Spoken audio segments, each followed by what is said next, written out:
Welcome to the Deep Dive. Today, we're jumping straight into the thick of Australian rules football.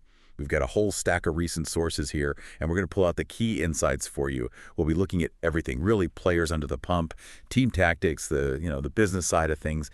It's basically your shortcut to getting properly across the biggest AFL stories happening right now. That's the plan. Our job today is to sift through all this info, find those crucial bits, those nuggets of insight. We want to connect the dots for you, show you how different things link up, and reveal that bigger picture shaping the game, give you that real understanding without you having to read everything yourself. Okay, let's dive in then. Starting with the Carlton Blues, they have a bit of a tough time, aren't they? Currently sitting 12th, which is 16 points behind GWS in 8th. And they're on a 3-game losing streak now. 2 of those are pretty big losses too, 50-plus points. And that 56-point defeat against Collingwood, their big rivals, that really highlighted some problems. Specifically, the sources are zoning in on ruckman Tom De Koning, TDK. His performance against the Pies was called unacceptable. And we're not just talking generally. There were specific moments, like being easily pushed off the ball by Isaac Quaynor, who's smaller. Then there was a smother attempt that looked pretty half-hearted, followed by that hands on hips moment while Darcy Cameron took an easy mark.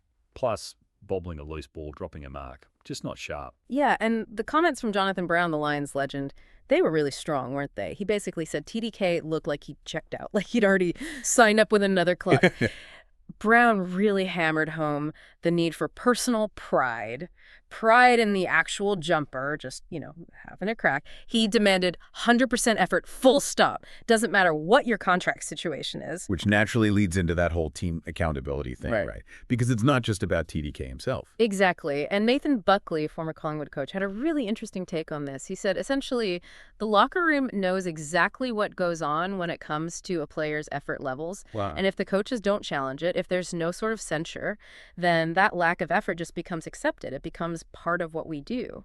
Buckley was clear, though, it's not just a coaching issue. The player leaders, they're as accountable as anyone. They can actually go to the coaches and say, look, we don't trust this guy's effort. Maybe he needs a couple of weeks in the twos to sort himself out. Right. And Jordan Lewis, 4-time premiership winner, he echoed that.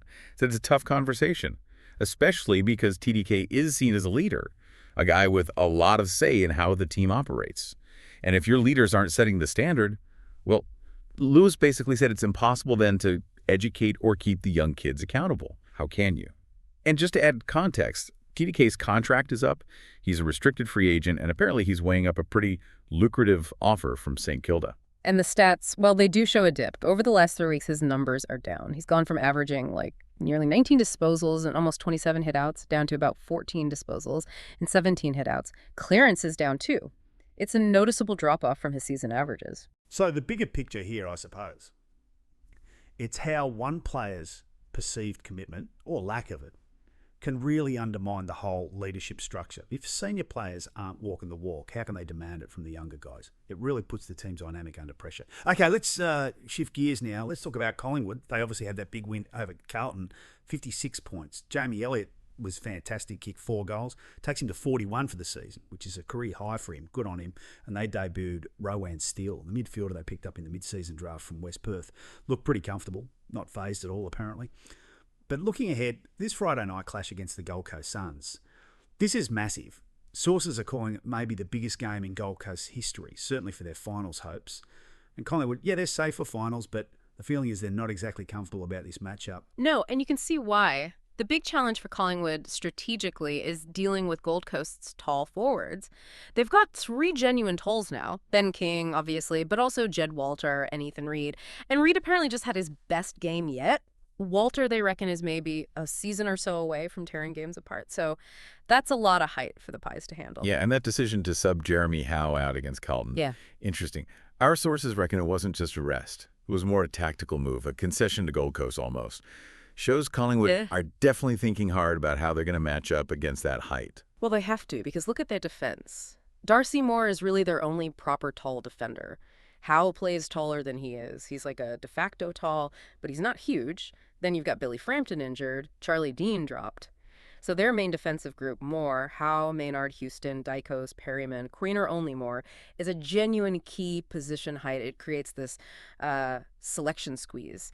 If everyone's fit, maybe they have to play Frampton just for that extra tall cover, which could mean pushing someone like Perryman, a flanker, maybe up into the midfield just to fit everyone in, it gets complicated. So this Friday night game, it's more than just 4 points, isn't it? It's like a live experiment. It's a real window into how a top side like Collingwood tries to counter a specific threat. Those tall forwards, using maybe shorter, more agile defenders, will learn a lot about their flexibility and how they adapt under that kind of pressure. Okay, let's broaden out a bit. Beyond the weekly results, our sources are looking at the strategy behind the scenes, list management, player movement, the business side. And there's this interesting idea, sort of a lose the battle, win the war approach to free agency. St Kilda losing Josh Battle is a good example they use. Short-term loss, obviously. Right. But they got Alex Toru with the compensation pick, and the early signs are Toru might actually end up being the better player long-term, so you accept the immediate hit for a potential future gain. And you can see how that connects straight back to Carlton and Tom de Koning, can't you? With his recent form being questioned, maybe his departure becomes, well, less troubled for the Blues. Yeah. Easier to stomach. It might even make St Kilda sort of pause and rethink the size of that contract they're offering him.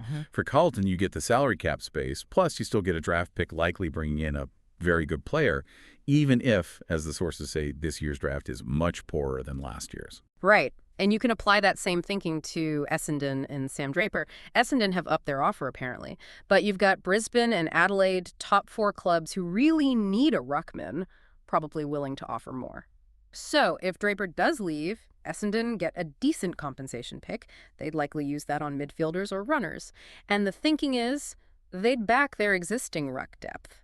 Nick Bryan, Vigo Vizentini, maybe even keep Todd Goldstein around for another year rather than splash cash on another ruckman. But it's not just about losing players, is it? The sources also highlight some really great stories of player development, players transforming their game. Like Miles Bergman at Port Adelaide. This is really interesting. He decided to stay at Port, and a big reason was them moving him into the midfield. And boom, he instantly became a seriously good player. St Kilda and Essendon apparently both missed out on him there. Yeah, that's a great example. And another one is Nazaya Wanganeen Malera at St Kilda. Ross Lyon moved him into an on-ball role, and recently he was just clear best on ground, even though they lost. Lyon apparently has this long-term plan for him, wants him to be great in multiple positions. He even compared him to Andrew McLeod, halfback, midfield, forward. One Norm Smith's doing it all. High praise indeed. Sam Mitchell even said he has nightmares about him. Okay, let's touch on some other stuff bubbling around the league. Controversies, player resilience, that sort of thing. First, that Nate Caddy incident with the umpire. Bit awkward. He ran into an umpire, but it seems pretty clear the umpire sort of stepped into Caddy's path. The MRO saw it that way too, called it an accident. Yeah, and the context here is pretty relevant. The AFL just brought in these tougher rules mid-season, remember? Harsher penalties, possible suspensions, even for accidental umpire contact. So the irony is, the first real test case involves the umpire, arguably being the one who caused the contact. It just shows accidents happen on both sides. And Brad Scrutt made a point about umpires often running through the corridor, the busiest part of the ground for players. He seemed frustrated it hasn't changed. It does make you question if changing the rules mid-season, potentially affecting players who already have priors, was the right call. Right. Now, switching focus again, the tagger, it's a role that sort of comes and goes. But James Jordan at Sydney is making a real impact. Oh, absolutely. His jobs lately have been huge. He kept Ed Richards, who's been flying, down to just 5 touches. Before that, he shut down Connor Rosie, the Port captain, kept him in single digits. And against Freo, Caleb Sarong only had 4 touches in the first half, 11 for the game. Jordan even kicked 2 goals himself that day.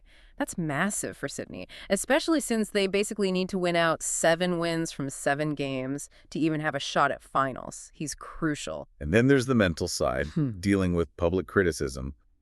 The sources looked at Mac Andrew from the Gold Coast Suns. Yeah, David King on Fox Footy gave him a pretty solid bake, didn't he? Called him very casual, said he needed to grow up. King highlighted some errors and basically implied it cost them the game. Pretty harsh stuff. But Andrew's response, it was quite measured, actually. He said, I don't really listen to it. I guess their job is to critique and my job's to play footy. He talked about focusing on just playing off instinct, off his gut feel. Said his best footy comes when I'm not thinking, I'm just doing. And it sounds like he's got good backing, full support from the Suns players and coaching staff. He mentioned having a really good support group around him too, reminding him to just go back to the basics, which is probably exactly what you need to hear. So what does that tell you? It really shines a light on the pressure these players, especially young players, are under, and how important that mental strength is, trusting yourself, leaning on your support network, when you're in that public spotlight. So we've really covered a lot of ground today in this deep dive, from individual players facing challenges like TDK through to those really complex team strategies at Collingwood and Gold Coast. We've looked at the business side with free agency and list management and how players like McAndrew handle the heat. It's a complex world, the AFL. It really is. And it makes you think, doesn't it? When you consider all these different pressures, contracts, public criticism, tactical demands, leadership roles, how do all these things come together? How do they shape not just one game or even one season, but that whole ongoing story of what it means to be committed, to be resilient, and how the sport itself keeps evolving? It's a fascinating question to ponder.